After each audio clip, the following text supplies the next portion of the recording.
की बड़ी खबर मध्य प्रदेश से, जहां पर शहडोल से खबर आई अस्पताल में 12 मरीजों की मौत हो गई क्योंकि उन्हें समय रहते ऑक्सीजन नहीं मिल पाई। परिजन यही आरोप लगा रहे हैं कि मौत ऑक्सीजन की कमी की वजह से हुई है, लेकिन प्रशासन ने इस आरोप को सिरे से खारिज कर दिया है। प्रशासन ने कहा है कि ऑक्सीजन की कोई कमी नहीं थी। प्रशासन परिजनों के आरोपों को सिरे से नकार रहा है। बहरहाल परिजन बार बार ये कह रहे हैं कि 12 मरीजों की मौत हुई है क्योंकि सही समय पर ऑक्सीजन नहीं मिली, इस वजह से मौत हुई। प्रशासन ने इस बात को सिरे से खारिज कर दिया है। मध्य प्रदेश के शहडोल में 12 मरीजों की मौत और ऑक्सीजन की कमी की वजह से। लेकिन इस बीच देखिए बड़ी खबर यह भी कि मध्य प्रदेश के मुख्यमंत्री बार बार आरोप लगा रहे हैं महाराष्ट्र पर कि ऑक्सीजन के सिलेंडर्स की सप्लाई नहीं हो रही है। बहरहाल इस बीच क्या कह रहे हैं परिजन, जरा वो सुनवाते हैं। 12 बजे के बाद हम लोग खाना पीना खिला के अच्छे से सुला पड़ा के गए हैं। उसके बाद यानी जब सुबह 6 बजे पता चला कि वो सब डेड हो गई, तो हमने गार्ड से पूछा तो बोले रात में सिलेंडर खत्म हो गया था। सीधा चलेंगे, रवीश मेरे सहयोगी इस वक्त हमारे साथ जुड़ चुके हैं। रवीश, मृतकों के परिजनों का आरोप ऑक्सीजन नहीं मिली, प्रशासन ने कहा कि ऐसी कोई बात नहीं है, तो फिर मौत हुई कैसे? देखिए, आपको बताएं नवजोत, अभी मध्य प्रदेश में जो सबसे ज्यादा बात जिस चीज की हो रही है वो ये कि सरकारी आंकड़ों में जब हम मौत की बात करते हैं तो आंकड़े कम होते हैं। शमशान घाट पे जाके हम ग्राउंड रिपोर्ट करते हैं तो वहां कोविड प्रोटोकॉल से जो अंतिम संस्कार हो रहे हैं वो आंकड़े सरकारी आंकड़ों से कहीं ज्यादा है। तो यहाँ पर जिस तरीके से ये आंकड़ों का खेल चल रहा है, कमोबेश वही तस्वीर यहाँ दिख रही है, क्योंकि परिजन ये आरोप लगा रहे हैं कि ऑक्सीजन खत्म होने की वजह से ये मौतें हुई हैं। प्रशासन के लोग वहां पहुंचे हुए हैं, जो मेडिकल कॉलेज की डीन है या फिर जो स्थानीय प्रशासन की टीम है वहां पहुंची है, वो कुछ अलग अलग बातें कह रही हैं। विरोधाभासी बयान उनके निकल के अब तक सामने आ रहे हैं। लेकिन शुरुआती तौर पर ये आरोप जो है अब उसकी जांच के लिए, क्योंकि एडीएम वहां पहुंच चुके हैं, अपर कलेक्टर वहां पे लगातार चर्चा कर रहे हैं, जो डीन है अस्पताल के और अस्पताल का जो स्टाफ है। बताया ये जा रहा है कि अस्पताल में जो ऑक्सीजन का प्लांट लगा है उसमें ऑक्सीजन की मात्रा बेहद कम हो गई थी। उसमें जो ऑक्सीजन पहुंचनी थी वहां पे, हाँ। उस प्लांट पे वो ऑक्सीजन पहुंच नहीं पाई थी और इस वजह से उस ऑक्सीजन प्लांट से जो प्रेशर था वो कम हो गया और प्रेशर कम होने की वजह से ये मौत रोक रही हूँ, लेकिन वहाँ के एडीएम क्या कह रहे हैं पहले वो सुन लेते हैं, फिर रवीश आपके पास आती हूँ। ऐसा नहीं है कि ऑक्सीजन की कमी है, ऑक्सीजन पर्याप्त मात्रा में, फिर कुछ प्रेशर डाउन होने की शिकायत जरूर आई। क्रिटिकल पेशेंट को कभी कमी नहीं हुई, तो डेथ हुई क्योंकि संख्या बहुत बढ़ रही है पेशेंट की, इसलिए अब देखिए डेथ तो एक नेचुरल है कि किसी न किसी की होगी जो क्रिटिकल होगा, इसलिए डेथ बढ़ रही है। महाराष्ट्र में सबसे बुरा हाल है, कोरोना की मार से लगातार महाराष्ट्र करा रहा है। महाराष्ट्र में एक दिन में 67,000 से ज्यादा नए मामले सामने आए हैं। ऑक्सीजन की भारी किल्लत है, मगर बावजूद इसके कोरोना के इस संकट काल में भी महाराष्ट्र में जमकर सियासत हो रही है।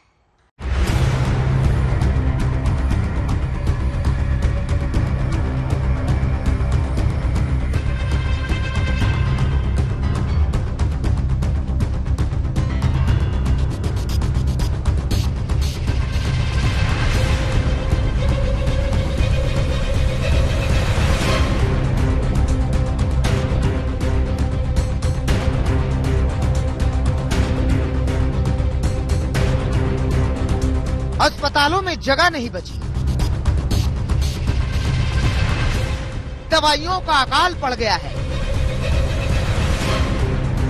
ऑक्सीजन खत्म हो रही है, हालात बिगड़ते जा रहे हैं। मौत के मुहाने पर खड़ा है महाराष्ट्र, तड़पता हुआ, कराहता हुआ, चीखता हुआ और एक एक सांस को गिनता हुआ। महाराष्ट्र में कोरोना से हालात खराब, बहुत खराब हो गए हैं। 17 अप्रैल को महाराष्ट्र में 67,130 नए केस सामने आए। 24 घंटे के अंदर पूरे महाराष्ट्र में 419 लोगों ने कोविड से दम तोड़ दिया।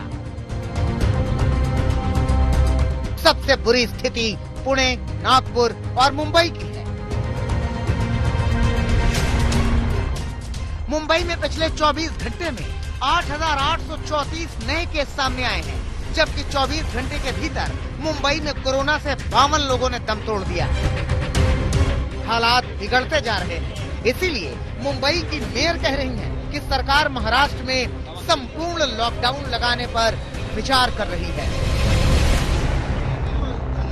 नहीं, अभी मुझे लगता है ये सब हालत देखते हुए मुख्यमंत्री सबके साथ वापस बात करके पूरा लॉकडाउन लगाना चाहेंगे, क्योंकि मेरा कहना लगना चाहिए। जीवन रक्षक दवाई रेमडेसिविर के लिए महाराष्ट्र में दुकानों के बाहर लोगों की कतारें हैं। रेमडेसिविर मिल नहीं रहा। महाराष्ट्र सरकार आरोप लगा रही है कि केंद्र सरकार ने कंपनियों को मना कर दिया है कि रेमडेसिविर महाराष्ट्र सरकार को सीधे न दिया जाए। केंद्र की सरकार ने कहा कि आप महाराष्ट्र सरकार को सीधे देंगे तो आप पे कार्रवाई होगी। हमें लगता है ये रवैया घातक है। देश में लोग दवा बिना मर रहे हैं। 20 लाख इंजेक्शन एक्सपोर्ट नहीं हो सकते, कोई पॉलिसी सरकार नहीं बना पा रही है। महाराष्ट्र सरकार खरीदना चाहती है तो बेचने वालों को रोका जा रहा है। हमें लगता है ये कौन सा रवैया केंद्र की सरकार अपना रही है।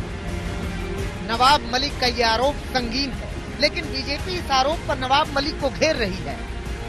नवाब मलिक किस कैपेसिटी में ये बोले मुझे मालूम नहीं। उनके हाथ में केंद्र का कुछ आदेश ऐसा है क्या, कौन बोले उसका रेफरेंस है क्या?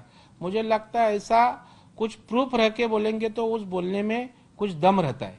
नवाब मलिक ने सारे प्रूफ उपलब्ध करे, नहीं तो महाराष्ट्र की जनता की माफी मांगो और नहीं तो आप इस्तीफा दे दो, क्योंकि कोरोना सरे के पेंडेमिक स्थिति में इसी तरह की पॉलिटिकल स्टेटमेंट करना ये उचित नहीं।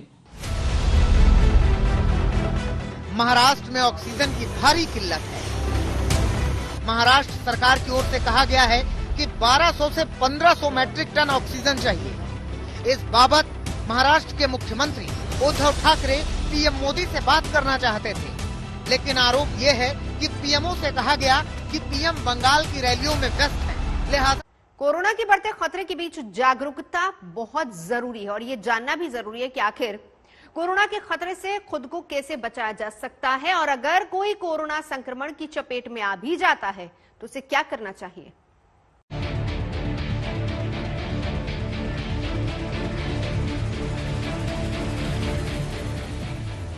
कोरोना ने पूरे देश का हाल बेहाल कर रखा है। देश में लगातार 2 लाख से ज्यादा केस आ रहे हैं। केंद्र और राज्य सरकारें तमाम कोशिशों में लगी हैं, लेकिन कोरोना का संक्रमण काबू में नहीं आ रहा है। ऐसे में लोगों के मन में सवाल ये उठ रहा है कि आखिर कोरोना की दूसरी लहर पहली लहर से इतनी खतरनाक क्यों है। कोरोना को लेकर लोगों के मन में उठ रहे इस सवालों का जवाब एक मेडिकल जर्नल में देने की कोशिश की गई है। प्रतिष्ठित मेडिकल जर्नल द लांसेट की स्टडी में कोरोना को लेकर बड़ा दावा किया गया है।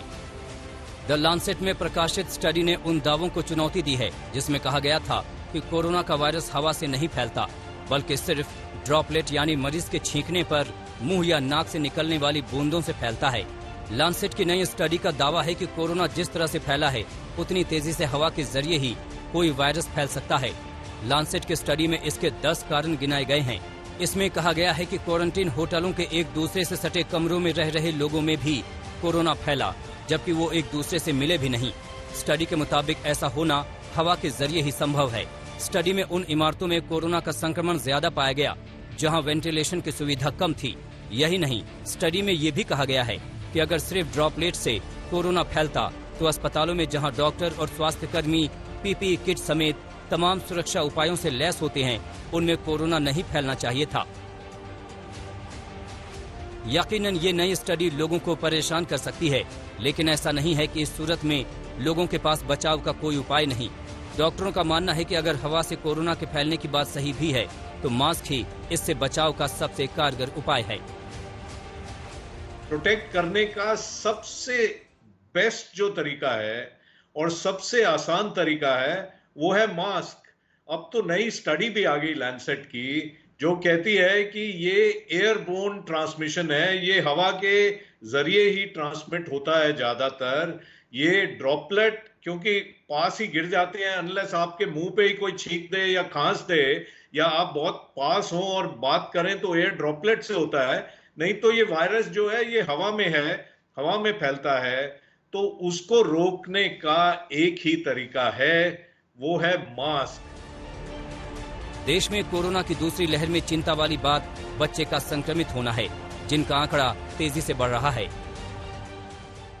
बच्चों के लक्षण बहुत ज्यादा कर ढके रहते हैं, पर जब वो शुरू होते हैं वो एक ऑर्गन नहीं, बहुत ऑर्गन इन्वॉल्व करते हैं और बच्चों में काफी अलग अलग प्रकार के सिंड्रोम देखे गए हैं कोविड के रिलेटेड। तो हमें बहुत सतर्क रहना है। अभी तक दुनिया भर में बच्चों का 18 साल से नीचे वैक्सीन आम जनता में शुरू नहीं हुआ है, ट्रायल्स हो रहे हैं अब्रॉड, बट बच्चों को प्रोटेक्ट रखना है, बच्चों को ज्यादातर बाहर नहीं निकलने देना। हालांकि डॉक्टरों का कहना है कि बच्चे ज्यादातर परिवार के ही किसी सदस्य से संक्रमित होते हैं। ऐसे कोरोना का कोई भी लक्षण दिखने पर फौरन टेस्ट कराना चाहिए। महत्वपूर्ण तो ये है कि सिम्टम आते ही आपको इमीडिएटली टेस्ट तो कराना ही कराना है, मतलब सिम्टम आने के बाद फिर आपको वेट नहीं करना। हाँ, किसी पॉजिटिव कॉन्टेक्ट के पर्सन में उसमें आए उसके बाद आप 5 to 6 डे आप वेट करके अपना टेस्ट करा सकते हैं, बट सिम्टम आते ही इमीडिएटली टेस्ट कराना है, क्योंकि इस बार जो कोविड निमोनाइटिस है वो काफी ज्यादा आ रहा है। कोरोना पर काबू पाने के लिए डॉक्टर अब भी मास्क, सोशल डिस्टेंसिंग वाले उपायों को ही सबसे सटीक मान रहे हैं और इस महामारी को मात देने के लिए हमें इसे अपनाना ही होगा। आज तक ब्यूरो। नमस्कार, आप देख रहे हैं आज तक। मैं हूं आपके साथ नवजोत रंधावा। देश में कोरोना का संकट अब लगातार गंभीर होता जा रहा है। रोजाना नए मामले सामने आ रहे, मरीजों की संख्या बढ़ती जा रही है और हालात ये हो गए हैं कि संख्या तेजी से मृतकों में भी तब्दील हो रही है। लगातार मरने वालों का आंकड़ा भी बढ़ रहा है। 24 घंटे की अगर बात करें तो देश में 2,61,000 से ज्यादा मरीज सामने आए हैं। बढ़ते मरीजों के साथ ही देश भर में अस्पतालों में ऑक्सीजन की कमी का संकट गहरा गया है। शमशान घाटों पर दर्जनों चिताएं एक साथ जल रही हैं। हालात कैसे संभले, इसी को लेकर प्रधानमंत्री ने कल एक अहम बैठक की थी। सभी विभागों से पूरी ताकत झोंक देने के लिए कहा था, लेकिन हालात क्या है उस पर भी हम नजर डालेंगे। कितने बिगड़ चुके हैं इसका पता तब चलता है जब अस्पतालों की तस्वीर दिखती है। लगातार इंतजामों के नाम पर क्या कुछ हो रहा है वो सब कुछ हम आपको दिखाएंगे। 24 घंटे में देश भर में 2,61,500 मरीज। 24 घंटे में देश भर में 1,500 मौत। देश भर में कोरोना के 18 लाख से ज्यादा सक्रिय मरीज। इन आंकड़ों का मतलब अगर आपको न समझ में आए तो सीधे सीधे इन तस्वीरों को देख लीजिए और समझ जाइए।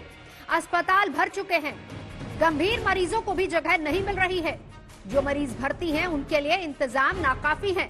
ऑक्सीजन नहीं मिल रही है, वेंटिलेटर नहीं मिल रहे हैं, बिना इलाज के लोग दम तोड़ रहे हैं। लेकिन बर्बादी की ये कहानी मौत के बाद भी खत्म नहीं हो रही, क्योंकि अंतिम संस्कार के लिए शमशान में भी वेटिंग है। ऐसी विकट परिस्थितियां पहले कभी किसी ने नहीं देखी थी और न ही सुनी थी। सारा सिस्टम चरमरा चुका है। जिंदगी और मौत तो पहले भी ऊपर वाले के हाथ में थी, अब कोई इसमें दखल देने की कोशिश भी नहीं कर रहा। दिल्ली के एलएनजेपी अस्पताल में शनिवार देर रात का हाल देख लीजिए। सड़कों पर सायरन की ये आवाज साफ तौर पर यह बयां कर रही है कि दिल्ली की स्थिति लगातार कोरोना को लेकर के भयावह होती जा रही है।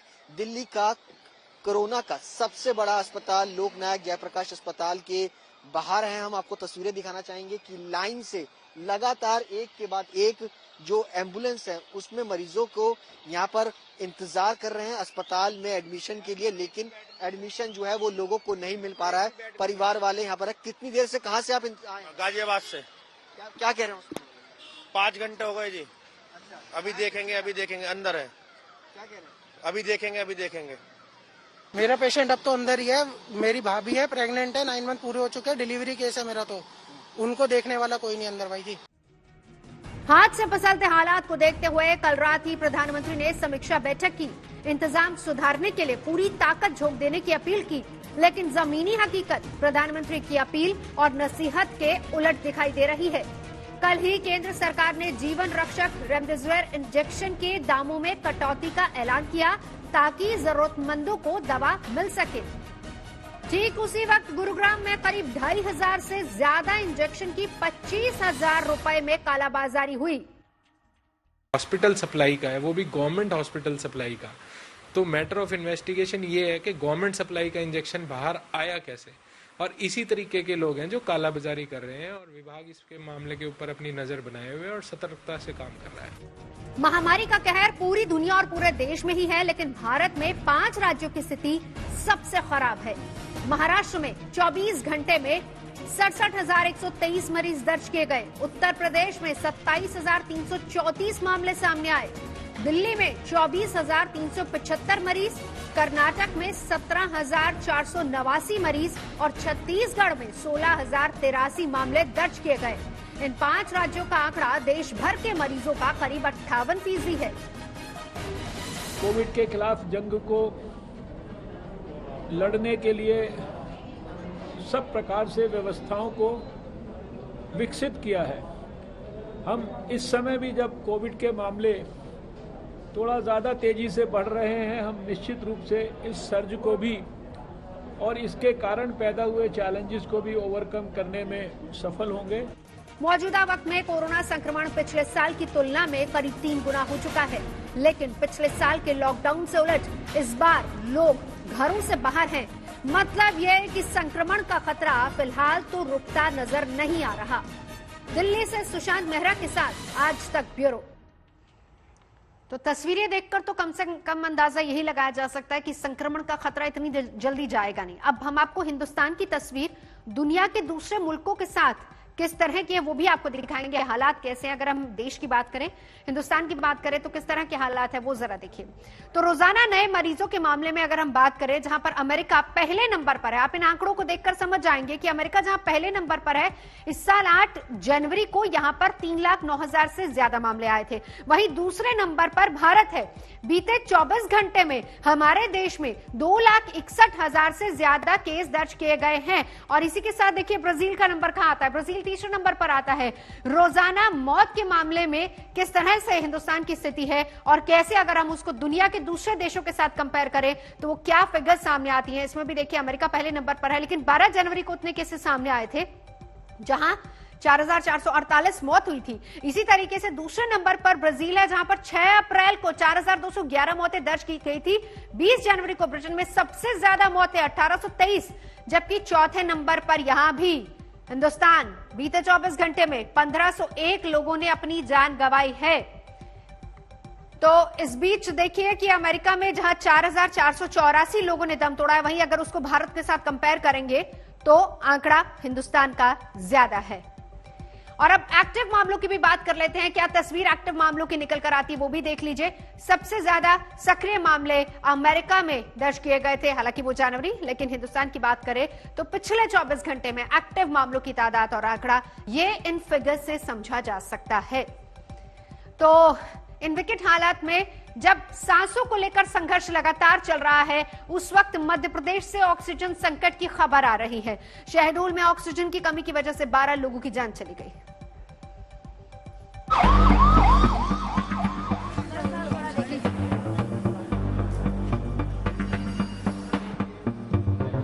ऑक्सीजन की कमी है महाराष्ट्र में।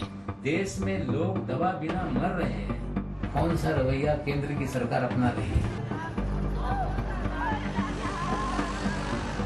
शायद ही कभी किसी ने सोचा होगा कि देश में सांसों का ऐसा अकाल पड़ जाएगा।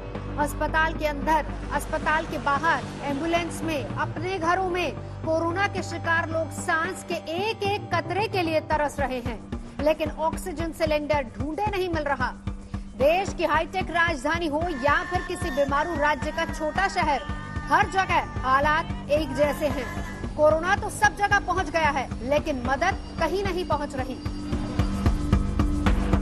मध्य प्रदेश के शहडोल में कोरोना मरीजों की मौत ऑक्सीजन नहीं मिलने की वजह से हो गई। एक छोटे से शहर में ये हालात हो सकते हैं तो सोचकर भी रूह कांप जाए। अस्पताल में गंभीर हालत में भर्ती 6 कोरोना मरीजों की सांसें उखड़ गई क्योंकि देर रात अस्पताल में ऑक्सीजन का स्टॉक खत्म हो गया। आखिरकार मरीजों ने दम तोड़ दिया। 12 बजे के बाद हम लोग खाना पीना खिला के अच्छे से सुला पड़ा के गए हैं। उसके बाद यानी जब सुबह 6 बजे पता चला कि वो सब डेड हो गई, तो हमने गार्ड से पूछा तो बोले रात में सिलेंडर खत्म हो गया था। हालांकि प्रशासन की पूरी कोशिश यही है कि मामले पर किसी तरीके से पर्दा डाल दिया जाए। ऐसा नहीं है कि ऑक्सीजन की कमी है, ऑक्सीजन पर्याप्त मात्रा में, फिर कुछ प्रेशर डाउन होने की शिकायत जरूर आई। क्रिटिकल पेशेंट को कभी कमी नहीं हुई, तो डेथ हुई क्योंकि संख्या बहुत बढ़ रही है पेशेंट की, इसलिए अब देखिए डेथ तो एक नेचुरल है कि किसी न किसी की होगी जो क्रिटिकल होगा, इसलिए डेथ बढ़ रही है। नालंदा के मेडिकल कॉलेज के सुपरिटेंडेंट ने नीतीश सरकार से हाथ जोड़कर विनती की है कि उन्हें अस्पताल की जिम्मेदारी से मुक्त कर दिया जाए। सुपरिटेंडेंट के मुताबिक अस्पताल में ऑक्सीजन की बेहद कमी है, लिहाजा वो कोरोना मरीजों की देखभाल नहीं कर पा रहे। ऑक्सीजन के बिना मरीजों की मौत हो रही है। कुछ न कर पाने से अच्छा है कि उन्हें अस्पताल से ही हटा दिया जाए। देश भर के करीब 25% मरीज वाले राज्य महाराष्ट्र के हालात किसी से छिपे नहीं है। सुधार होने तक न जाने कितने मरीजों की बलि चढ़ जाएगी, लेकिन जिम्मेदारी उठाने के बजाय पल्ला झाड़ने में महाराष्ट्र और केंद्र सरकार दोनों में होड़ लगी है। उद्धव केंद्र से भेदभाव का रोना रो रहे हैं तो मंत्री पीयूष गोयल सियासत का आरोप लगा रहे हैं। न पहले कभी हुआ और न शायद कभी होगा। देश के हालात ऐसे हैं, शहर शहर चिताओं का झुंड है। दर्जनों शवों का एक साथ अंतिम संस्कार किया जा रहा है। क्या लखनऊ, क्या भोपाल या फिर कोई और शहर। भोपाल के भदभदा शमशान में 16 अप्रैल को एक साथ 30 चिताएं सुलगी। इन चिताओं की राख पूरे शहर, पूरे देश के दिलो दिमाग पर गर्दिश की तरह छाने लगी है। भोपाल से रवीश पाल सिंह, शहडोल से रविंद्र शुक्ला और पटना से रोहित सिंह के साथ आज तक ब्यूरो। तो ऑक्सीजन की कमी और इसी को लेकर जारी सियासत पर केंद्रीय मंत्री मनसुख मांडविया ने भी नसीहत दी है। ऐसे संवेदनशील मुद्दे पर सबको साथ मिलकर काम करना चाहिए। देश में बढ़ते कोरोना के मामलों के बीच लगातार जो रेमडेसिविर इंजेक्शन, जो कि सबसे असरकारक दवाई मानी जा रही है, उसकी डिमांड भी बढ़ रही है। इसी पर बातचीत करने के लिए हमारे साथ मौजूद है chemical and fertiliser minister Mansukh Mandaviya ji. Sir, ये बताइए, जिस तरीके से डिमांड बढ़ रही है, सरकार क्या कदम ले रही है, लेकिन राजनीति भी बहुत ज्यादा हो रही है। महाराष्ट्र ने आरोप लगाया कि उनको इंजेक्शन नहीं मिल पा रहा है। सबसे पहले तो मैं ये बता दूं कि देश में 6 अप्रैल के बाद एकाएक कोरोना बढ़ा और डिमांड बढ़ी, लेकिन उस वक्त देश में रेमडेसिविर इंजेक्शन बनाने के लिए 7 कंपनी के पास लाइसेंस है। उसमें केवल 2 ही कंपनी प्रोडक्शन करती थी और वो भी उनकी कैपेसिटी से 20%, क्योंकि मार्केट में डिमांड नहीं थी। जैसे कोरोना बढ़ा तो तुरंत ही हमने सभी कंपनी के साथ मीटिंग किया और कहा कि आपकी कैपेसिटी क्या है। तो पता चला कि 38 लाख वाइल बना सके इतनी कैपेसिटी है। हमने सभी को कहा कि आप प्रोडक्शन चालू करिए और फुल फ्लेज में प्रोडक्शन चालू करो। लेकिन जब प्रोडक्शन करना है तब फर्स्ट फेज से एपीआई से लेके उसका फॉर्मुलेशन, स्टेरिलिटी टेस्ट, ये सब करने में 21 डेज लगता है। तो चालू करने के बाद 21 डेज में वो मार्केट में आएंगे। सब लोगों ने चालू कर दिया। आज मैं आपको बताऊंगा कि पर डे 1,35,000 वाइल आज के दिन में प्रोडक्शन में आ गए हैं। अगले एक सप्ताह में 2 लाख तक पहुंच जाएंगे और 15 दिन में पर डे 3 लाख वाइल का प्रोडक्शन हो जाएगा। देश में प्रोडक्शन बढ़े, इसके लिए हमने 20 प्लांट था, दूसरे 20 प्लांट को परमिट कर दिया और उसकी कैपेसिटी मंथली 38 लाख थी, उसको बढ़ा के 1 करोड़ से अबव आज के दिन में हो चुकी है। प्रोडक्शन लाइन अप हो चुका है।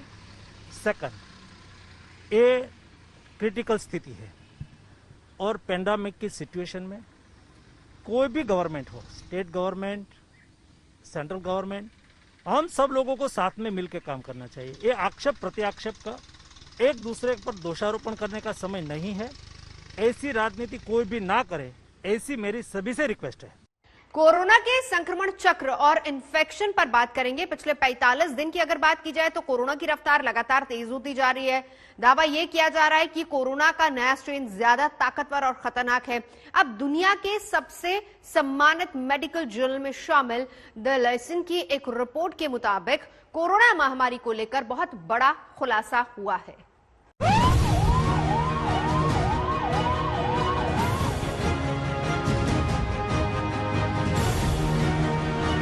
आपको बहुत लोग ऐसे मिलेंगे जो बताएंगे कि तमाम एहतियात के बावजूद पता नहीं कैसे वो कोरोना के शिकार बन गए। बचाव के सारे उपाय तो किए थे, लेकिन फिर भी कोरोना का संक्रमण कब और कहां लगा, इसकी ठीक जानकारी नहीं होती। इस बात पर वैज्ञानिक लगातार काम कर रहे हैं और अब इसके पक्के सबूत मिल रहे हैं कि कोरोना सिर्फ हाथ मिलाने और सामाजिक दूरी का पालन न करने से ही नहीं फैलता, बल्कि वायरस हवा से भी फैलता है। ये हवा में देर तक तैरता रहता है। अपनी चौंकाने वाली रिपोर्ट में मेडिकल जर्नल द लैंसेट ने दावा किया है कि कोरोना वायरस का ट्रांसमिशन हवा के रास्ते से हो रहा है। इस शोध के नतीजे हैरान करने वाले हैं। सबसे पहले इस रिपोर्ट को समझिए। इसमें बताया गया है कि हवा ट्रांसमिशन का जरिया बनती दिख रही है। अगर संक्रमित व्यक्ति सांस छोड़ता है, चिल्लाता है, गाना गाता है, छींकता है या खांसता है तो हवा में सांस लेने वाला दूसरा व्यक्ति भी संक्रमित हो सकता है। एक दूसरे से सटे कमरे में सो रहे लोगों के बीच ये ट्रांसमिशन देखा गया, जबकि ये लोग एक दूसरे के कमरे में नहीं गए थे। स्टडी के मुताबिक ऐसा होना हवा के जरिए ही संभव है। कोविड-19 मरीजों वाले अस्पतालों के एयर फिल्टर और बिल्डिंग डक्ट्स में भी वायरस पाया गया और ये केवल हवा के जरिए ही वहां पहुंच सकता है। वो स्वास्थ्य कर्मी जो ड्रॉपलेट्स से बचाव के लिए पीपी किट पहनते थे, वो भी संक्रमण का शिकार हुए। ऐसा सिर्फ एरोसोल एक्सपोजर से ही हो सकता है। लैंसेट की ये रिपोर्ट चौंकाने वाली है। लैंसेट की स्टडी में कहा गया है कि कोरोना वायरस हवा में से फैलता है, लेकिन अगर ये ड्रॉपलेट्स के थ्रू फैल रहा है तो जो स्वास्थ्यकर्मी पीपी किट से लैस यहाँ पेशेंट्स का ध्यान रखते हैं, ये उनमें नहीं फैलना चाहिए था। क्या इसका कारण एयर वेंटिलेशन अस्पतालों की है? अध्ययन में ये भी कहा गया कि उन्हें ऐसा कोई भी पुख्ता सबूत नहीं दिखा सामने जो इस दावे को खारिज करे कि कोरोना वायरस हवा से नहीं फैल सकता है। विशेषज्ञों का दावा है कि लैब में किए गए एक्सपेरिमेंट्स में वायरस 3 घंटे तक हवा में तैरता हुआ मिला। पिंजरे में बंद जानवर तक कोरोना से संक्रमित हुए, उन तक संक्रमण हवा के जरिए पहुंचा। रिसर्चर ने अपनी रिपोर्ट में पिछले साल अमेरिका के स्कैगेट कॉयर इवेंट का खास तौर पर जिक्र किया है, जिसमें वायरस एक संक्रमित व्यक्ति से 53 लोगों में फैल गया था। वैज्ञानिकों ने साबित किया कि ऐसी घटनाओं में वायरस नजदीकी संपर्क या किसी सतह को छूने से नहीं, बल्कि हवा के जरिए फैला। लांसेट जर्नल में छपी इस रिपोर्ट को अमेरिका, कनाडा और ब्रिटेन में 6 एक्सपर्ट्स के पैनल ने मिलकर तैयार किया। मोटे तौर पर यह समझ लीजिए कि अगर यह रिपोर्ट आगे और सटीक होती है तो दुनिया भर में कोरोना वायरस से बचाव की रणनीति बदलनी होगी। हवा में वायरस के फैलने की बात को ध्यान में रखकर बचाव की रणनीति बनाने की जरूरत है। लोग single mask, single surgical flimsy mask पहन के घूमते हैं, लोग कपड़े के मास्क पहन के घूमते हैं, बट वो कपड़े के मास्क में भी ओनली 40% सेफ्टी है। 40% फिर भी 60% चांस है कि वायरस ट्रांसमिशन हो सकता है। और आपने सुना ही होगा, अब तो ये भी सोचा जा रहा है कि ड्रॉपलेट ट्रांसमिशन नहीं है, शायद ये एयरबॉर्न ट्रांसमिशन है, जो कि एक कमरे में आप 10 फीट दूर भी बैठे रहो तो आपको ट्रांसमिशन हो सकता है। तो जो हम डबल मास्किंग कहते हैं वो बड़ा सिंपल तरीका है।